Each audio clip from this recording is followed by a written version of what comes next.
tal? Mi nombre es Juliana Vidal, soy especialista de residuos sólidos del Ministerio del Ambiente. ¿Qué tal? Yo soy Petar Ostoich, soy CEO de Neptuno Pumps, una empresa que diseña y fabrica bombas para la minería, y además soy director ejecutivo y fundador del primer Centro de Innovación y Economía Circular, CIEC. ¿Qué tal, Petar?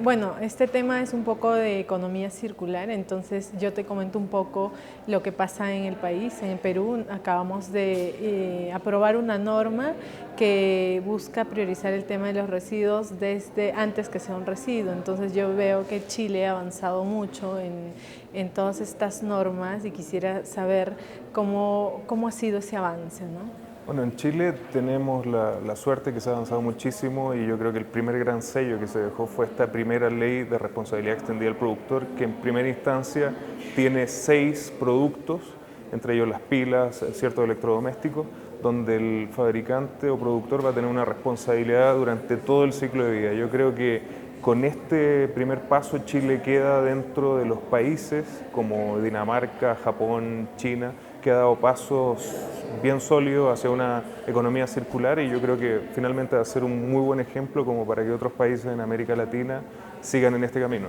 Sí, me parece interesante porque básicamente en Perú estamos avanzando en ese camino. Nosotros tuvimos la oportunidad de revisar la norma de Chile y en realidad adoptamos algunas cuestiones interesantes, ¿no? Entonces, ya ustedes han avanzado, me gustaría saber cuáles han sido los principales retos para, por ejemplo, hacerle el seguimiento a un producto. Yo creo que los primeros retos, al igual que en América Latina, es que el continente en general no es un país que se caracteriza por ser industrializado. Entonces estamos hablando principalmente de empresas que importan estos productos. Entonces no hay una cadena de valor y no hay una infraestructura de manufactura que permita fácilmente el reprocesamiento. Entonces va a significar una inversión muy importante en que se puedan de nuevo reinstalar capacidades de remanufactura para poder hacerse cargo del ciclo completo de estos productos. Sí, y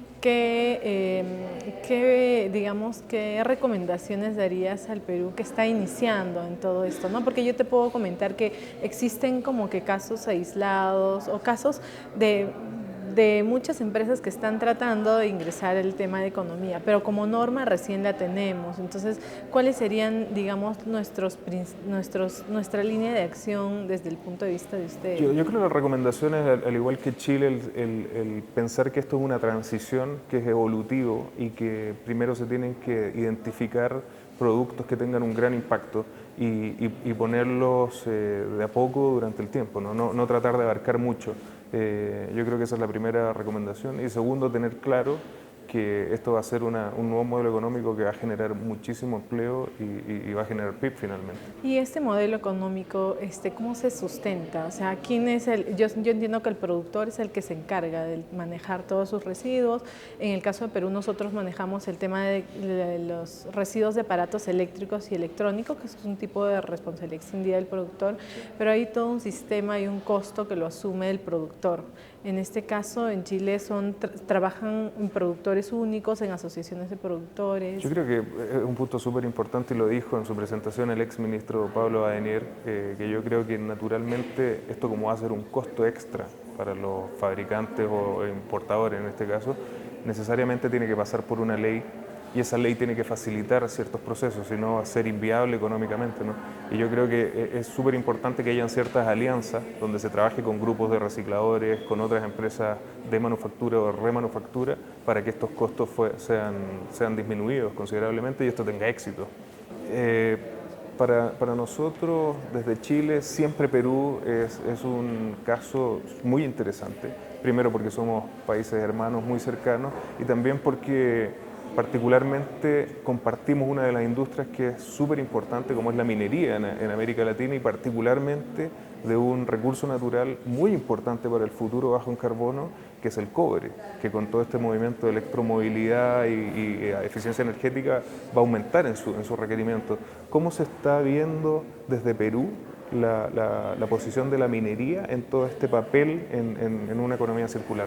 Sí, en realidad en el Perú, el Ministerio del Ambiente es el ente rector en materia de residuos sólidos, pero quienes regulan específicamente son los sectores, ¿no? En el caso de energía y minas, tiene que sacar alguna norma específica para vincular o establecer normativas asociadas al tema de residuos. Por ejemplo, te puedo comentar de un caso en el que ya se está aprovechando, ya está aprovechándose el material de construcción, ¿no? Entonces están generando nuevos productos, o por ejemplo el tema de los aceites usados que pasan a un prefiltrado y vuelven a la cadena productiva. Entonces cada sector tiene como que la obligación de establecer ciertas especificidades, ¿no? Al margen de lo que sería la responsabilidad extendida, que sí lo ve directamente el Ministerio del Ambiente. Yo creo que otra característica que compartimos como país es la gran centralización que existe, ¿no? En Chile, en el caso de Santiago, en Perú, el caso de Lima. ¿Cómo se pretende enfrentar en regiones o en departamentos el tema de la economía circular y del reciclaje? Sí, yo creo que la base para poder comenzar a trabajar es de tener datos e información, ¿no? Pues justamente decíamos, nosotros en el norte del Perú tenemos mucha actividad agroindustrial, entonces tenemos una cantidad muy fuerte de material orgánico, y entonces es establecer por lo menos datos para los empresarios para que puedan ellos, en base a la información que el Estado pueda generar, también y proponer nuevas alternativas de negocio, ¿no? Nosotros, por ejemplo, recién hemos incrementado el número de rellenos sanitarios y pocos son de empresas privadas, la mayoría es del sector público.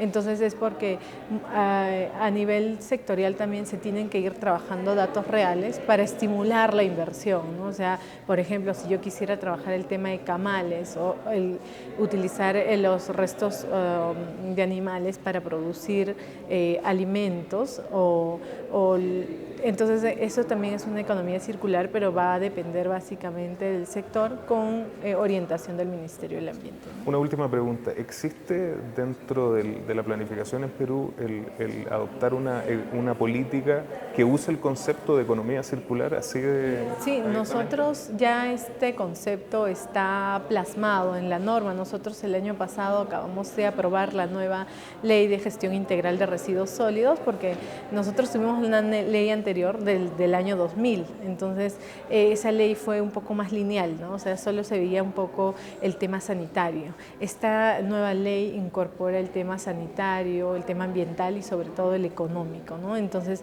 hablamos del principio de economía circular.